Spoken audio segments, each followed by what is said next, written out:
As with the reviews of my own stories, this is more of a director's commentary than anything else. Before we begin, I'd like to cover my ass again and say that I am not the original author of the Stranger story.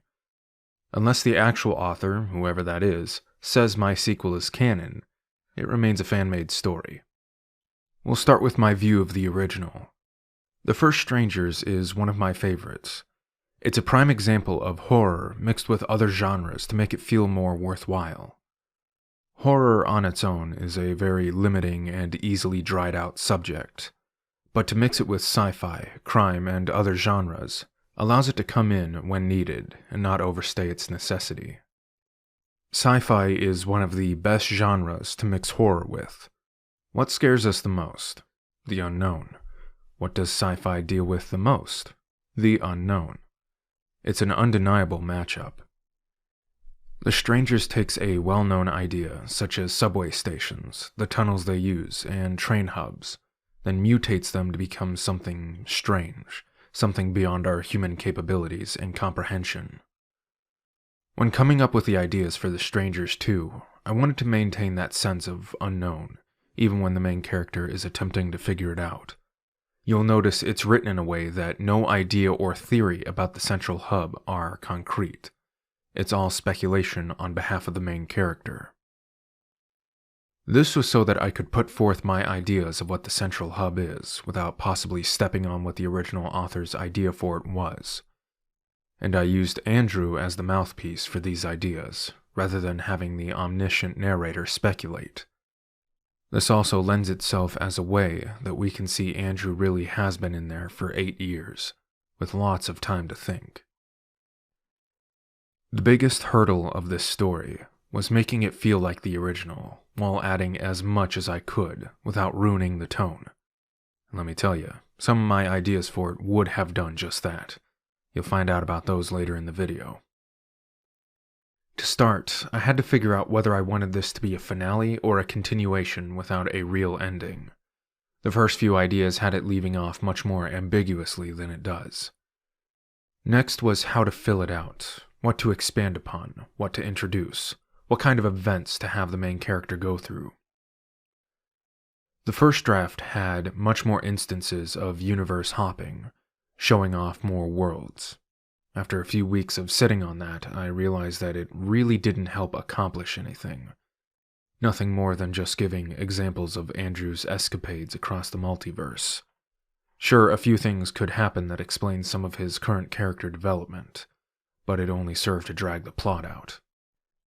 Remember, a shorter but concentrated plot is far better than a long and boring tale, and if you know my writing well enough, you'll know that I like to keep my plots moving along. The first thing I had to do was change the main character back to human in a plausible way, as the end of The Strangers implies that he has transformed into the last alien form he was stuck in. Having the central hub change him back after an amount of time is what later helped justify another aspect I'll cover later. The biggest leap I felt I took with the story was introducing the telekinesis and spatial jumping. I felt I was running the risk of taking this from a mostly grounded story and throwing it into the realm of cape shit, attempting to turn Andrew from a realistic character into some sort of power fantasy self-insert superhero. When giving him these powers, there was a few requirements I had to achieve to even slightly feel like it fit the story.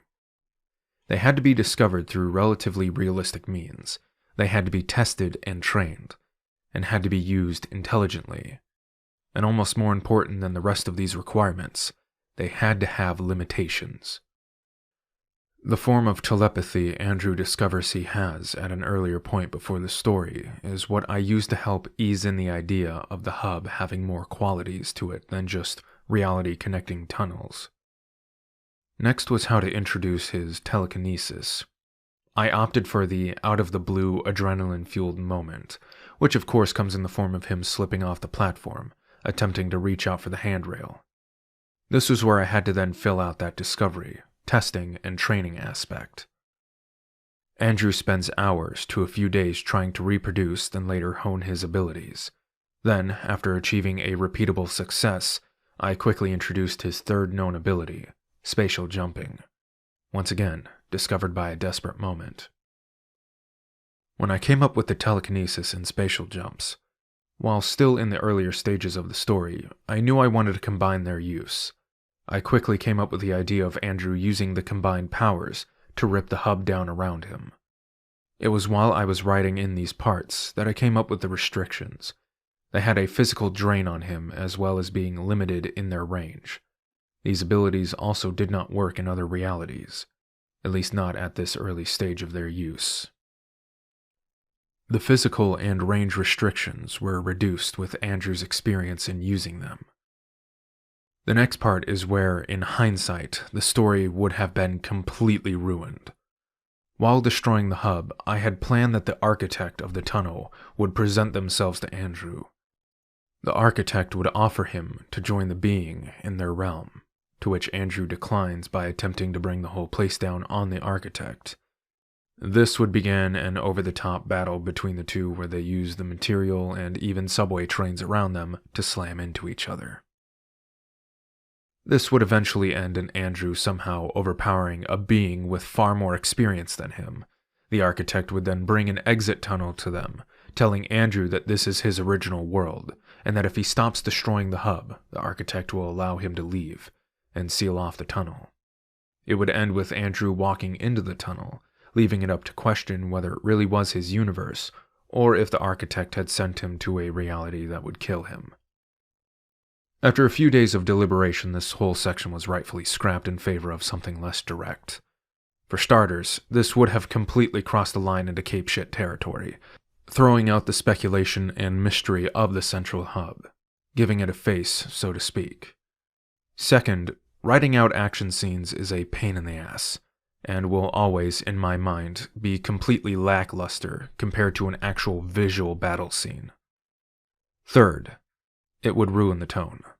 The alien, uncaring, impersonal nature of the central hub, which induces dread from its endless tunnels, would be lost once a more central and human-esque focal point comes in. Instead of the enemy being the walls, ground, and ceiling around you, now it's some being of godly power. That, to me, removes a lot of the fear and dread the central hub brings with it. It wasn't until near the end of finalizing the story that I was going through it with Greymads, helping me proof it, that some fixes and additions were made that greatly helped it. One of the biggest helps was removing a lot of minor wording that, while it would sound normal in my own writing, made it feel like DeviantArt Wattpad tier fanfiction. My writing style is fairly different than the original authors.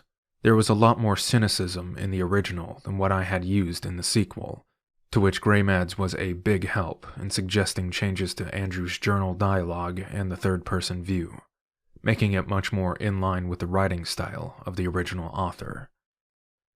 Not only that, but he helped me realize some things that would deepen the possibility of what the central hub is. One of those things was Andrew's speculation that the hub acts like the other realities, how becoming stuck in them alters one. The hub alters people as well, to possibly be like those who built this place, if anyone did build it.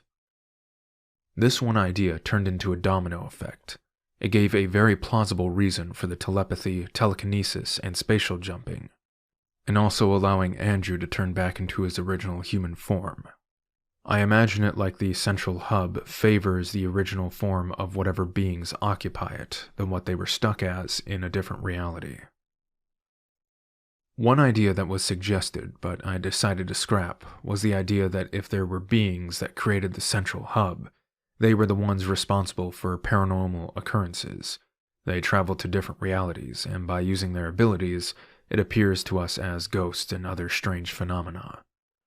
While an interesting way to explain the paranormal, I felt that it became too much like other creepypastas, where they try to come up with a bigger reason for mundane things. An interesting concept for a different story, but not for this one. What you should gather from this segment is that you should always try to get a second opinion in this kind of stuff. While you might be able to take a step back and look at your own work with a simulated second opinion, You can only go so far with that before you need the real thing. Lastly, the ending. For the most part, I knew exactly how I wanted to end it once I got rid of the battle idea. I did have one ending that was much more definitive as to what happened to Andrew. He arrives at his mom's house, they reunite, he makes up an excuse that he was kidnapped for 8 years. He then goes back to having a semblance of a normal life again, often reflecting on his time in the hub, and, ironically, starts taking a backpack to work again. That way he can read while he's on the subway train. Figuring that all he's been through, who gives a damn if he seemed too old to be carrying a backpack everywhere. That's right.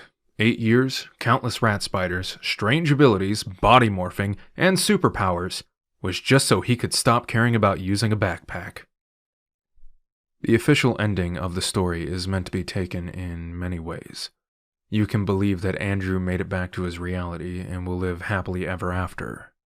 You can also be a cynic and think that it's a near exact version of his reality, but now he's trapped in it. It's up to you.